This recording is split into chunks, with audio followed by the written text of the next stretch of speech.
আলহামদুলিল্লাহ, আপনি যেটা প্রশ্ন করেছেন মাশাআল্লাহ অনেক ভালো প্রশ্ন করেছেন। দেখেন, আমরা দেশটা আমাদের, আমরা কিন্তু দেশেই থাকবো, আমরা কিন্তু বিদেশের থেকে আসবো না।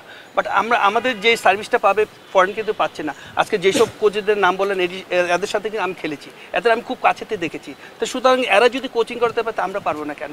এটা কিন্তু একটা দুঃখের মতন প্রশ্ন জাগে। তা আমি মনে করি যে সময় তো একরকম থাকবে না, তো মানুষ তো দেখা যায় যে ডে বাই ডে এটা পরিবর্তন হতে পারে। তা দেখা যায় যে পরিবর্তন হলে ইনশাআল্লাহ ওই পরিবর্তনের দিক দিয়ে কিন্তু আমরা তাকিয়ে আছি যে আমরা কীভাবে বাংলাদেশের ক্রিকেটের সার্ভিস দেবো এবং বাংলাদেশের ক্রিকেটটা কীভাবে আরও ছড়িয়ে দেবো।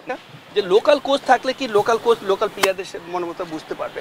একটা ফরেন কোচ দেখেন, যেটা আপনি বললেন যে ফরেন কোচ একটা সময় নিয়ে আসে আবার সময় নিয়ে চলে যায়, কিন্তু আমরা কিন্তু কোথাও যাবো না, আমরা কিন্তু সারা বছর ওকে নিয়ে থাকবো বা ওকে নিয়ে কাজ করবো। তাহলে দেখা যায় যে ওর যে সমস্যাটা আমরা খুব তাড়াতাড়ি দূর করতে পারবো। আলহামদুলিল্লাহ, এখন অনেক প্লেয়ার যোগাযোগ করে, অনেক প্লেয়ার বলে যে রবি আমি এটা সমস্যা এই হচ্ছে, ওদের আমি বলি যতটুকু পারি আমি বলি।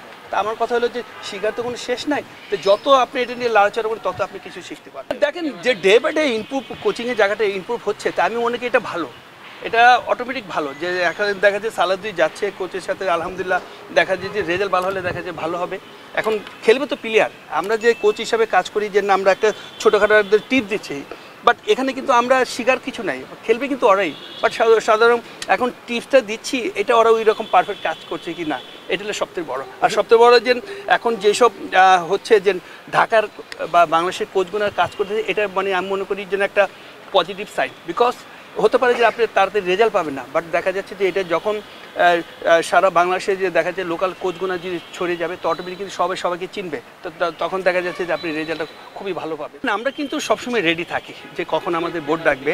এখন দুঃখের বিষয় যে আমরা কিন্তু অনেক দিন ধরে রিটায়ার করেছি, তারা কিন্তু এখন থেকে কোনো সাড়া দেয় না। বাট তারপরে তাদের আশা তো আমরা বসে থাকি নাই, আমাদের ডোমেস্টিকে খেলা আছি, আমাদের শেখ জামাল টিম আছে, রংপুর রাইডার্স আছে, তো অটোমেটিক দেখা যাচ্ছে আমরা ক্রিকেট নিয়ে কিন্তু বিজি থাকি।